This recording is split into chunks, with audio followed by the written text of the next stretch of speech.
राज्यात गेल्या काही दिवसांपासून मान्सून पूर्व पावसानं जी आहे ती हजेरी लावलेली पाहायला मिळते। पुणे शहर असू द्या, जिल्हा असू द्या किंवा राज्यातील अनेक इतर जिल्हे असू द्या, त्या ठिकाणी जोरदार मान्सून पूर्व पावसानं जे आहे ते राज्याला झोडपलेलं पाहायला मिळतंय। दुसरीकडे अंदमान निकोबारमध्ये आता मान्सून देखील दाखल झालेला आहे। तर भारतीय वेधशाळेने काल पुढचे 4 ते 5 दिवस येलो अलर्ट असेल, ऑरेंज अलर्ट असेल अशा अनेक भागांना दिलेला आहे। त्याच पार्श्वभूमीवर राज्याचं नेमकं हवामान कसं असेल, राज्यात पावसाची परिस्थिती काय असेल, पुणे शहरासह पुणे जिल्ह्यात पावसाची स्थिती काय असेल हे सगळं जाणून घेण्यासाठी आता आपण पुणे वेधशाळेमध्ये आलेलो आहोत।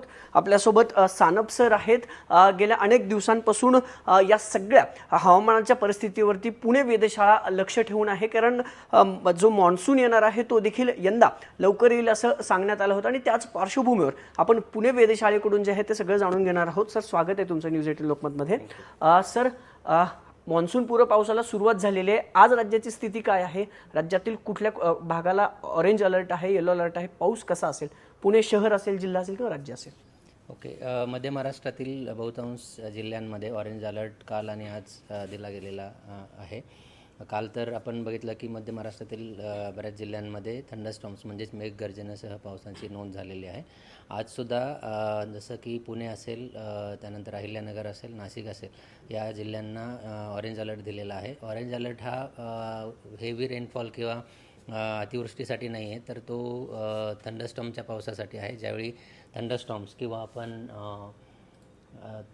किंवा मेघगर्जनेसहचा पाऊस म्हणतो त्यावेळी पावसाबरोबरच वारेसुद्धा जोरदार असतात आणि विजासुद्धा पडतात. तर त्याचा इम्पॅक्ट जो आहे तो दैनंदिन जीवनावर होतो किंवा शेतकऱ्यांच्या पिकांवर पण होऊ शकतो. म्हणून ऑरेंज अलर्ट हा आपण डे 1 आणि डे 2साठी म्हणजेच काल आणि आज दिलेला आहे. आणि हा जो फोरकास्ट आहे आज दुपारनंतर परत अपडेट केला जाईल.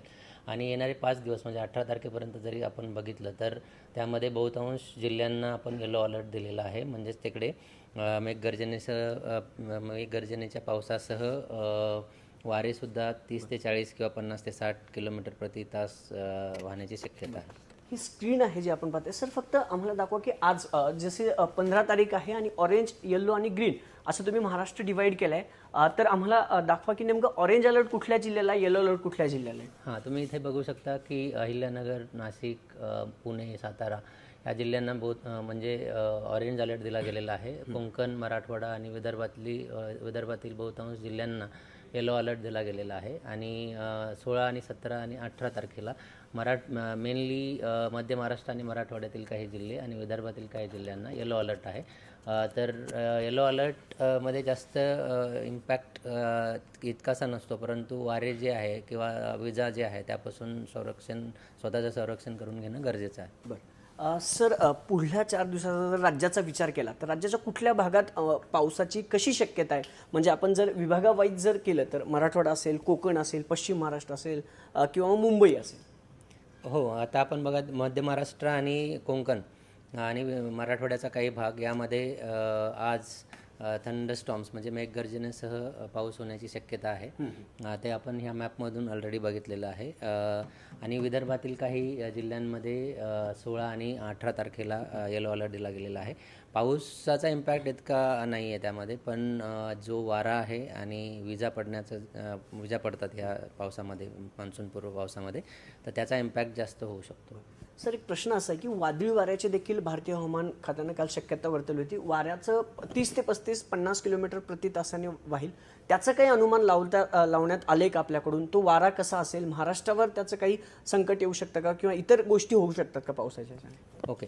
आता ते वाऱ्याचं जे सांगितलेलं आहे की 30 ते 40 किंवा 50 किलोमीटर प्रति तास, तर तो पूर्ण दिवसभर तो कंटिन्युअस वारा राहील असं नाही आहे. ज्यावेळी मेघगर्जनेचा पाऊस पडतो तर त्या पावसासह गस्टिंग म्हणजे काही सेकंदासाठी आपल्याला वारा त्या गतीने वाहताना दिसतो. तर तो दिवसभर त्याच गतीने तुम्हाला वारा पाहायला मिळेल असं त्याचा अर्थ नाही आहे. परंतु ज्यावेळी पाऊस होईल त्या पावसाबरोबरच वारा आणि विजा पडण्याची शक्यता आहे आणि त्यामुळे आपण येलो अलर्ट दिलेला आहे. तर हे क्लिअर आहे की पूर्ण दिवसभर वारा असणार आहे असं नाही आहे, परंतु ज्यावेळी थंडरस्टॉर्म्स किंवा मेघगर्जनेसह पाऊस होईल त्यावेळी तुम्हाला वाऱ्याची गतीसुद्धा जास्त दिसेल. सर, वळवीचा पाऊस ज्याला म्हटलं जातं तो देखील महाराष्ट्रावर, त्याचं देखील संकट आहे। त्याचा आणि मान्सूनवर परिणाम होऊ शकतो का त्या वळवीच्या पाऊसचा, किंवा शेतकऱ्यांना त्याचा काही परिणाम होईल असं वाटतंय?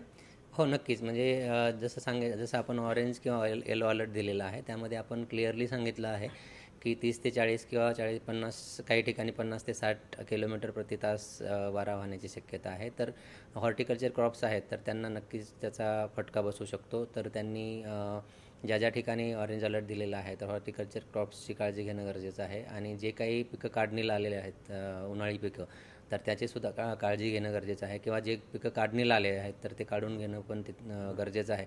त्याचबरोबर सामान्य नागरिकांनी जर विजा पडत असेल आणि मेघगर्जनेसह पाऊस पडत असेल, तर मोकळ्या मैदानामध्ये न थांबता किंवा झाडाखाली न बसता सुरक्षित ठिकाणी जाणं गरजेचं आहे. त्याचबरोबर इलेक्ट्रिक उपकरणं अशा परिस्थितीमध्ये बंद करणं गरजेचं आहे. पाण्यामध्ये जर तुमचं काम पाण्याशी रिलेटेड असेल, तर पाण्यापासून अशा परिस्थितीमध्ये दूर राहिलं पाहिजे. आणि जे मेटल्स वीज वाहक आहेत, त्यांच्यापासून सुद्धा दूर राहिलं पाहिजे ज्यावेळी वादळी वारा आणि पाऊस होतो त्यावेळी. एक शेवटचा प्रश्न, यंदाचा पाऊस समाधानकारक असेल? हो, नक्कीच. भारतीय हवामान विभागाने पहिल्या टप्प्यातील जो पूर्वानुमान दिलेला आहे, त्यामध्ये सांगितलं आहे की भारताचा पूर्ण विचार केला तर 105% सरासरीच्या 105% पाऊस पडण्याची शक्यता यावर्षी आहे. आणि महाराष्ट्रात सुद्धा बहुतांश ठिकाणी तो सरासरीपेक्षा जास्त असेल असं सांगितलं गेलेलं आहे. आपण पाहताय की महाराष्ट्रासह देशात सरासरीपेक्षा जास्त पाऊस असेल, समाधानकारक पाऊस असेल. आणि त्याच पार्श्वभूमीवर शेतकऱ्यांनी घ्यायची काळजी असेल किंवा इतर नागरिकांनी घ्यायची काळजी असेल, यावर तर स्पष्टीकरण IMD कडून देण्यात आलं आहे.